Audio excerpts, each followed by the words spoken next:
Man, y'all. Somebody asked me a very good question today. What Danny, what Danny have to do to win this fight with Earl Spence, or just, just stop the jab, stop the jab. Boxing, boxing school gonna be open this fight. I'm gonna do a lot of videos to promote all the fights, but this one is a very important fight because Errol Spence is coming off a car crash. And I predict that he going to look better than he did against Kell Brook. This going to be one of his best looking fights. And people asking me how I know that. Yeah, because nothing didn't happen to the guy. Just a few things wrong with his mouth. It's not gonna affect him in the ring. As long as he's still running and throwing punches, he all right. That's all you doing in boxing. But what Danny got to do is Danny, since Earl gonna be coming in behind the long jab, running him into shots and working off the jab. I'm talking about getting the ring punches in. Danny can't sit back. He can't sit back and let Earl. He can't sit back and let Earl beat on him, or hit him with the jabs and pile up all the rounds. He can't let Earl pile up all the rounds. What he have to do, since Earl is in the southpaw position, he gonna have to win. He gonna have to get his foot placed on the outside. He gonna have to win the battle of the lead foot. His foot gonna have to be placed right, and then that's gonna give him the opportunity to catch some of Errol Spence's jab. If he parry the jab, then he gonna come over top of that. And then after that, he gonna have to keep making Earl reset. He gonna have to use his feet to make Earl reset. When Earl come in, take a step back. Earl gonna have to reset. He gonna have to use he gonna use lateral movement. If Earl pop the jab, he gonna have to time. He can slip it. He can slip on the outside. He can get on the outside of it and counter him, and then pivot. Then pivot to try to open him up. Open him up. Keep him moving his feet in the middle of the fight. If he keep in the middle of the exchanges, keep switching on positions and keep trying to open him up. And when Earl throw the jab, come over top. Come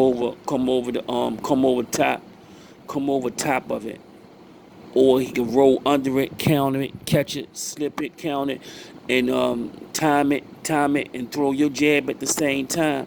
But if you just sit there and let him pile up the points, that's not going to work. So he gonna have to move his feet. He got to move his feet. He got to do some quick pivots, and lateral movement that make Earl reset. If Earl resetting all the time, he's not going to keep throwing his punches if he off balance. Try yourself to keep him off balance. Work on keeping his opponent off balance. You got to keep Earl Spence off balance. If you stand in front of him, he gonna pile up the points. And before you know it's gonna be ninth, 10th round. That jab gonna bust him up. He gonna have to take that jab away and come forward, come inside and push Earl backwards. And Danny, a big strong boy, Danny can do that. Danny's going to not come after him, but be smart and calculated. Take those steps. Take those steps to the left. Take that step to the left, and throw your shit. He sometimes take a little step back. He gonna have to feint. He gonna have to keep Earl mind on defense. Keep Earl worrying about defense. You got to keep Earl on defense. If not, it's gonna be a long night. And these are little minor things. And then when he get inside, he got to let his hands go. I'm not saying fight like Sean Porter, but I'm saying when Earl throw that jab, bop, come right over, catch it. Get your range. He throw that jab, catch it, come over top, boom. And he see you trying to counter him. And then he throw it, slip on the outside of it, go to the body, then pivot, then move your feet. If he keep his feet moving, and keep switching positions. It could be a long night for Errol and getting his shots on the inside. Danny got good timing. Time that jab, come over top. Every time you make him miss, you gotta make him pay.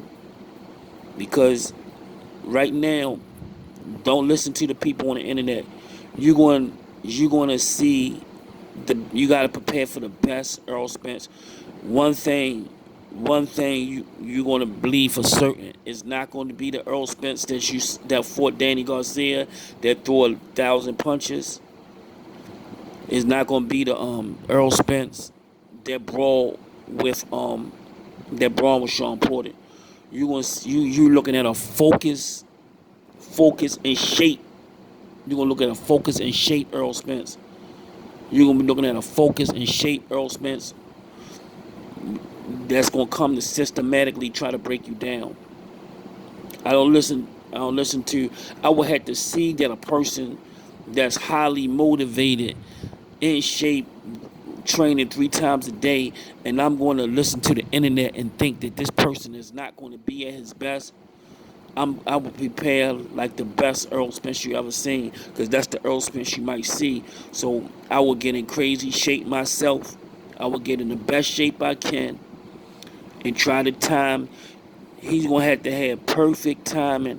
He gonna have to make Errol pay every time he throw that jab. He gonna have to parry it, slip it, catch it, come under it, roll it. He gonna have to do all kind of stuff. Come forward. He gonna have to do all kind of stuff and keep his feet moving and keep and double.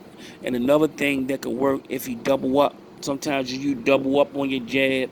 If you use a double jab, feint pros and double jabs gonna work a lot against southpaws. Just double up your jab and counter it. And make sure you counter the jab and throw your jab. And throw your jab when he throw his jab. That stop people from jabbing sometimes too. When you throw your jab, when they throw theirs, that kind of slow it down. And then you just keep on lateral movement is gonna be a big key in this fight with Danny. Lateral movement, pivots, keep changing his position, keep making Earl set and reset. Take every time he throw every time Danny Garcia throw his jab, he should move to the left. Take a little step over to the left. I got that from Tommy Hearns. Tommy Hearns was famous for throwing his jab and change his position. As soon as you change your position, fire a hook to the body or another right or right. You could get a combination of. I seen Tommy Hearns was a master of it. He caught Sugar Ray Leonard with that shit 3 times in the first fight, 3 or 4 times in the first fight. As soon as he threw the jab, changes position. Sometimes he pivot or he just slide his feet over, try to get you off position. But yeah, man, this is gonna be a good fight. But these some of the things that Danny must do. This is part 1. I'm got a lot of these videos coming, and I'm gonna break down a lot of other fights too. The Charlos, I'll probably do the Charlos either tonight or in the morning. All right, y'all be easy, man. Support the channel.